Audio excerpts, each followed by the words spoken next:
Hadirin hadirat yang dirahmati Allah sekalian, tanggungjawab memikul amanah memimpin ini bukanlah satu perkara yang mudah. Tidak kira siapa kita, apa kedudukan kita, tentulah semua kehidupan kita ini akan dipertanggungjawabkan di atas amanah yang dipikulkan di akhirat nanti. Itulah prinsip kepimpinan dalam Islam. Tiap-tiap perbuatan, sama ada masa rajin atau masa malas, masa senang atau masa susah, masa ghalib atau masa segar, masa mengantuk atau masa jaga, semuanya akan dipertanggungjawabkan. Tuan-tuan sekalian, tidak mungkin kita dapat seorang pemimpin yang sempurna. Adalah sukar untuk mencapai tahap kesempurnaan dalam melaksanakan amanah yang telah dipertanggungjawabkan, namun sekurang-kurangnya dengan meletakkan prinsip integriti, ikhlas dan bertanggungjawab dalam melaksanakan amanah, mudah-mudahan itu boleh mengelakkan kita daripada dosa dan fitnah yang disengajakan. Dalam Islam, jawatan bukanlah tasyrif ataupun kemuliaan atau kedudukan, tetapi adalah taklif ataupun tanggungjawab yang akan dipersoalkan. Kita juga harus sentiasa mengingati diri bahawa jua jawatan politik yang kita sandang itu bukanlah karier, bukanlah tempat mencari makan, tetapi kita diletakkan di situ kerana kita ada tanggungjawab untuk memimpin masyarakat kita. Kerana amanah yang berat ini, maka ringankanlah lidah untuk memohon maaf daripada mereka yang kita pimpin dan selalulah memohon ampun daripada Allah Subhanahu Wa Taala di atas kelemahan diri kita. Tuan-tuan sekalian, kesedaran dan keinsafan yang ada pada diri kita, yang harus ada pada diri kita sebagai pemimpin, tak kira sebagai menteri besar ke, esko, wakil rakyat, pengurusi JPKK, tiap usaha yang memegang amanah memimpin masyarakat dalam peringkat masing-masing, kita tertakluk kepada kebertanggungjawaban dalam semua aspek yang telah diamanahkan. Maka kita laksanakanlah tugas kita ini sebaik mungkin dengan bersungguh-sungguh sedaya upaya kita. Seperti yang disebutkan oleh Yang Berhormat Datuk Ustazah Aisyah tadi, ada beberapa program yang kurang mendapat sambutan. Program Anakku Sejahtera ada peruntukan 1 juta. Tujuan dia ialah kita memberi tabungan bagi bayi yang baru lahir dari kalangan keluarga B40 untuk membuka akaun di SSPN. Tapi tak ramai yang tampil untuk membuka akaun. Pasal mak pak kena buka akaun dulu. RM10 kan? Oh? 20 RM20 cik oi. Dahir pun RM17. Bukalah akaun SSPN. Tapi hak rambut putih, kening putih tak usahlah duk buka. Tak beranak lah. Cucu boleh lah, cucu. Pergi buka akaun SSPN. Jebat pos boleh kan? No? Akaun di mana buka tu? Saya pun tak ada anak halus dah. Melainkan ada seorang lagi.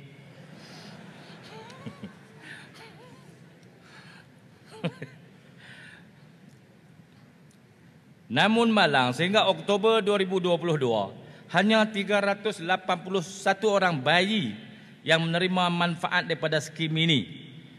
Satu jumlah yang sangat kurang daripada peruntukan yang disediakan. Tuan-tuan sekalian, saya harap program-program seperti ini kita di peringkat kampung masing-masing tengok siapa-siapa ada beranak, anak kecil, orang kampung kita, suruh mereka pergi buka akaun SSPN ni RM20, kerajaan akan top up 100. Tunggu umur 18, 100 tu jadi banyak kan? Boleh duk tambah lagi. Jadi tuan-tuan, kena menabung untuk mengaji ni. Saya syarah banyak kali dah. Rata kampung dah saya syarah, suruh simpan duit bagi anak mengaji. Ni nak meretiak pula dah. Tidak kena belalmu. Kerajaan bagi 100, kita buh 20, jadi 120. Umur 18 baru boleh ambil duit tu. Tambahlah tiap-tiap bulan, RM10 ke RM20. Kena beringat pada masa depan.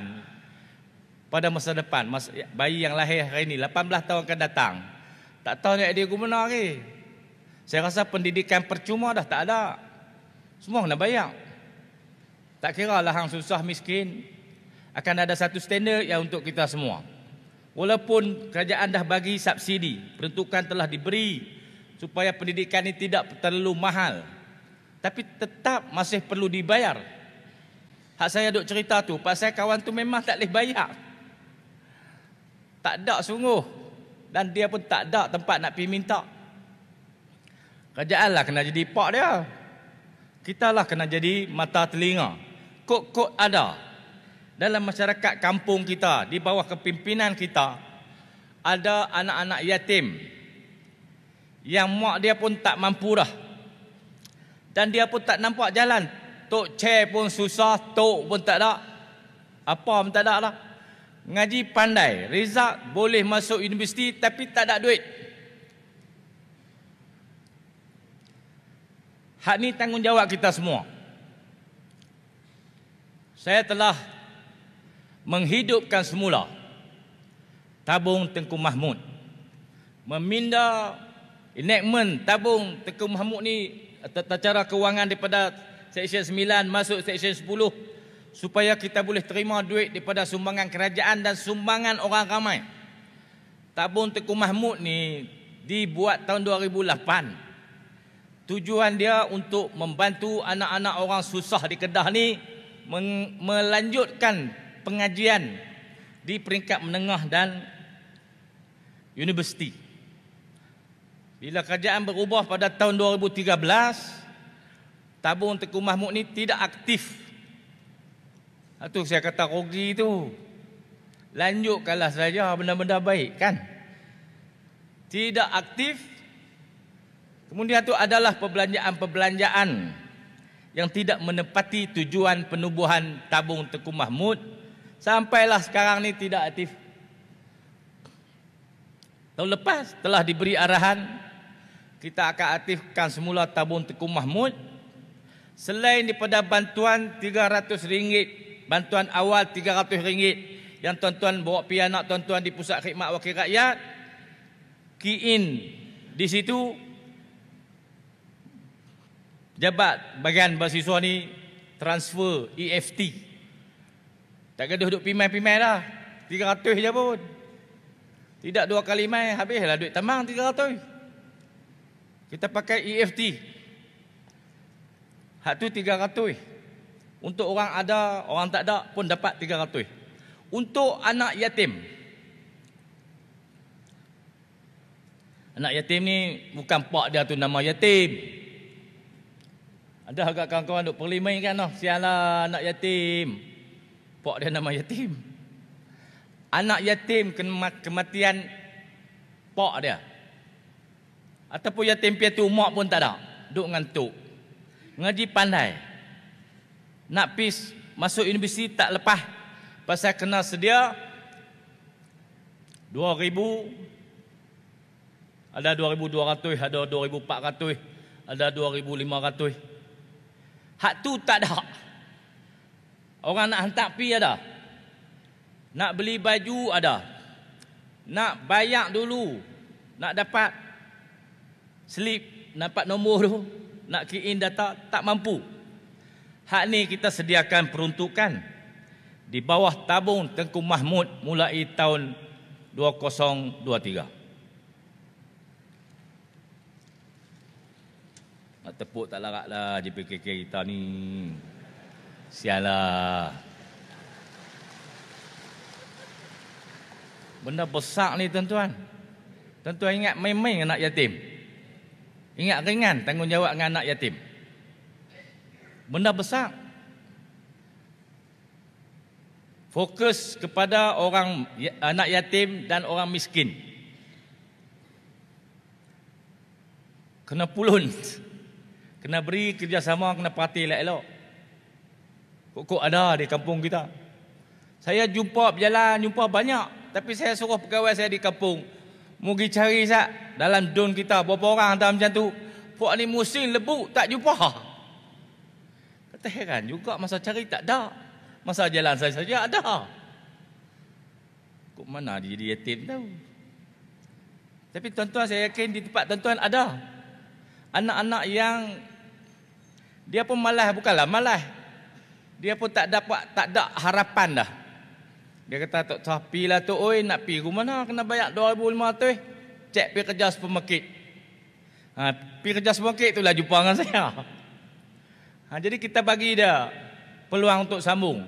Satu rahmat yang sangat besar lah bagi orang macam itu. Dan dia mengaji sungguh-sungguh. Pasal dia tak nampak duk gelap lah, tuan-tuan, mari cahaya lampu. Berjalan lajulah dia pun. Sama dengan masyarakat di kampung kita. Kalau tuan-tuan di PKK sekalian, tak usah pengurusi ahli-ahli jawatan kuasa, ada bertemu dengan anak-anak yang macam itu, cepat-cepatlah ambil tindakan, dapatkan maklumat, pastikan sampai kepada kerajaan negeri melalui wakil-wakil rakyat kita ni. Mari pejabat MB, kita akan luluskan segera berapa dia perlu. Kita akan tolong. Saya duk marah orang ni pasal tolong tak habis. Kawan tu nak 2,400. Jumpa kono, jumpa koni, bagi 1,000. Dia kena cari 1,400. Tak ada lah dia pun. Boleh tak selesai masalah. Kita akan tolong anak-anak yang macam ni sampai dia selesai masalah dia. Ada orang pendapat, bagilah 1,000 dulu, lebih tu pergi cari talent pula. Dia pun tak ada lah talent tu, dia mari kat kita. Kita fikir lagu tu pula, pakai tak ngaji budak tu. Tuan-tuan sekalian, kalau ada anak yatim atau anak orang miskin yang tak dapat menyambung pengajian ke peringkat lebih tinggi, ke universiti, dalam kampung tuan-tuan, dalam pemerintahan kita ni, dalam kawasan JPKK kita, ada orang macam tu, tuan-tuan tak cari dosa tu, tuan-tuanlah tanggung, saya tak mau. Pasal saya offer dah, kita akan buat sampai dia boleh pergi mengaji. Tuan-tuan tak cari, tuan-tuan pun dengar buat sebelah telinga je. Kalau ada hak muda mati lelaki, kat tempat pergi cari, hak anak tak mau cari. Kan? Perkataan tu ada seorang, elok. 30 lebih lah bro. Hak tu cepat lah je. Anak-anak tu saya suruh tengok. Kalau ada, jumpa, buat mari. Okey, rakyat banyak, okey, rakyat main, pejabat kita. Kita tolong sampai dia boleh masuk universiti, ngaji.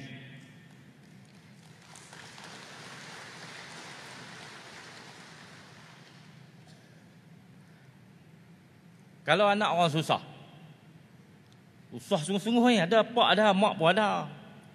Tapi susah, adik-adik ramai. Tak ada harapan dah abang, cakap sukut kat tu dah lah. Pergilah cari kerja dulu. Tarik sekerap ke, motong ke, dapat abang pergi kerja Pulau Pinang ke, kerja Kelang dulu. Hak tu pun tuan-tuan boleh buat main. Kalau kita boleh selamatkan budak-budak cemerlang, budak-budak pandai yang tidak mampu melanjutkan pengajian kerana kemiskinan dan ketidakmampuan keluarga, dengan sokongan dan bantuan daripada program-program kerajaan, saya yakin tidak lama lagi lah negeri kita ni akan dipenuhi oleh anak-anak pandai yang lulus pengajian peringkat tinggi. untuk dia bantu kita membangunkan negeri ini.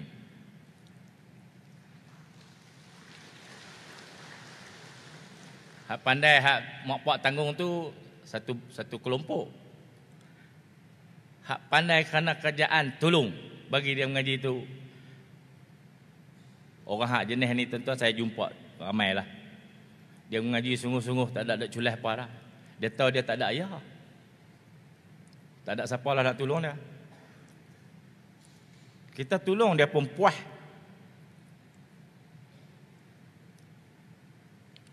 Puas hati. Orang Bayu kata berasa serenuk. Cikgu Nasir berasa serenuk. Tengok dia pergi ngaji berasa serenuk lah. Puas lah. Pakat-pakat tolonglah tuan-tuan. Negeri kita ini pakat buat seorang sikit, insya-Allah akan ada perubahan yang besar daripada bawah dan perubahan juga berlaku daripada atas. Orang panggil bottom up, top down. Benda-benda ini semua akan mempercepatkan proses kemajuan dan pembangunan kita.